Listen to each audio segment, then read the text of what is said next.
آج کی آیت، غرض ایمان، امید، محبت یہ تینوں دائمی ہیں مگر افضل ان میں محبت ہے۔ پہلا کرنتھیوں 13 باب 13ویں آیت۔ عزیزو، ایک دفعہ سب گاؤں والوں نے بارش کے لیے اکٹھے مل کر دعا کرنے کا منصوبہ بنایا۔ دعا کے لیے مقرر دن پر جب سب جمع ہوئے، دیکھا ایک بچہ چھتری لے کر آیا ہوا تھا۔ یہ اس کا ایمان تھا کہ واپسی پر ضرور بارش ہوگی۔ ایک باپ نے اپنے بیٹے کو پیار سے ہوا میں اچھالا۔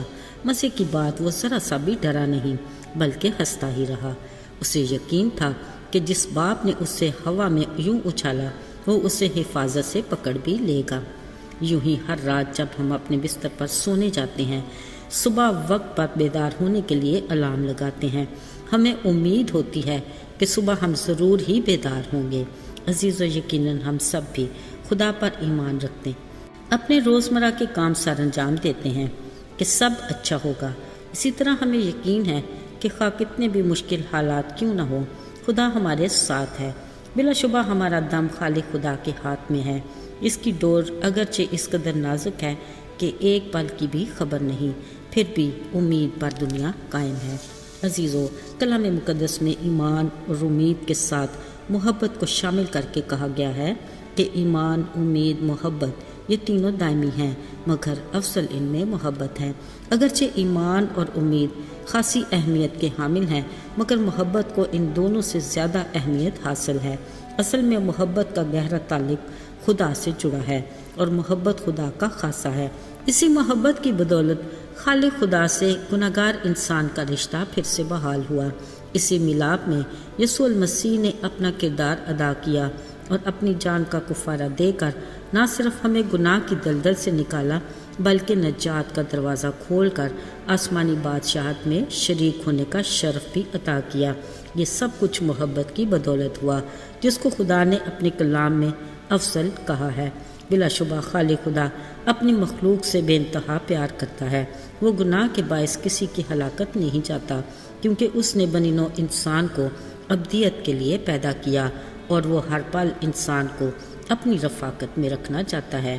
یہ الگ بات ہے کہ ہم گناہ کے باعث پاک خدا سے دور چلے جاتے ہیں مگر وہ اپنی محبت میں ہر لمحہ ہماری واپسی کا انتظار کرتا ہے اور اپنی محبت میں وہ ہمارے گناہوں کو معاف کرتا ہے۔ اگرچہ ہم اس لائق نہیں مگر وہ سدا اپنے قہر کو ہم سے باز رکھتا ہے۔ عزیزو، ان دنوں نینوا کا شہر خدا کی نگاہ میں تھا جو بدی میں کافی حد تک بڑھ گئے تھے۔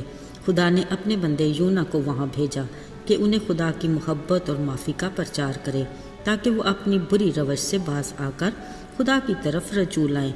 یونا نبی نینوا کے لوگوں کو اچھے سے جانتا تھا، سو وہ ڈر کے مارے ان کے پاس جانے کے بجائے کسی اور طرف چل پڑا، مگر خدا اسے واپس ان لوگوں میں ہی لے آیا۔ اس نے نینوا شہر میں آ کر لوگوں کو خدا کا پیغام دیا کہ 40 دن کے اندر توبہ کر لو اور خدا کی طرف رجوع لاؤ تاکہ خدا تم پر رحم کرے، ورنہ اس کا قہر تم پر ضرور ہی بھڑکے گا۔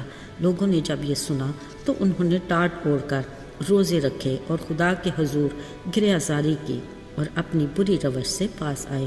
عزیزو، خدا جو محبت کا پیکر ہے، اس نے ان کی یہ حالت دیکھی اور اپنے قہر سے باز آیا، مگر یونا نبی خدا کے اس رویے سے خوش نہیں تھا۔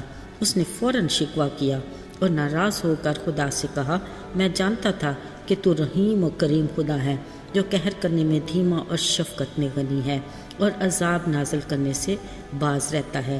اب میں تیری منت کرتا ہوں، میری جان ہی لے لے، کیونکہ میرے اس طرح جینے سے مر جانا ہی بہتر ہے۔ عزیزو، خالق خدا یونا کی ناراضگی کو اچھے سے جانتا تھا۔ اس نے یونا سے کہا، لازم نہیں کہ میں اتنے بڑے شہر نینوا کا خیال رکھوں جنہوں نے میرے حضور گریہ زاری کی، اپنی بدی کا اقرار کر کے بری روش سے باز آئے، کیا میں انہیں معاف نہ کروں؟ یہ میری محبت گوارا نہیں کرتی۔ عزیزو، خدا نے اپنے ناراض نبی یونا کو کہا، اس نینوا شہر میں بسنے والے 1,20,000 سے زیادہ ایسے ہیں جو اپنے دہنے اور بائیں ہاتھ میں امتیاز نہیں کر سکتے اور ان میں بے شمار مویشی بھی ہیں۔ ان سب نے کیا انسان کیا حیوان گریہ زاری نہیں کی؟ سو میں اپنے اس عذاب کو جو میں نازل کرنے کو تھا باز آیا، اور مجھے کرنا بھی یہی تھا۔ عزیزو، یہ ہے خدا کے پیار کی انوکھی مثال۔ وہ ایک شفیق باپ کی طرح معاف کرنے میں سچا اور عادل ہے۔ وہ آج ہمارا بھی منتظر ہے کہ ہم بھی اپنی بری روش سے باز آ کر اس کی طرف رجوع لائیں، تاکہ وہ ہمیں بھی آسمان سے دیکھ کر معاف کرے اور ہمیں پھر سے اپنی رفاقت میں بحال کرے۔ آئیے دعا کریں۔ آئے مہربان رحیم خداوند، تو کس قدر شفیق باپ ہے۔ ہم کئی بار تیری نافرمانی کرتے ہیں تو بھی تو ہمیں معاف کرتا ہے، ہمیں پھر سے گلے لگاتا ہے اور اپنی رفاقت میں بحال کرتا ہے۔ ہمیں مضبوطی عطا کر اور ہمیں ثابت قدم رکھ، یسوع کے مبارک نام میں آمین۔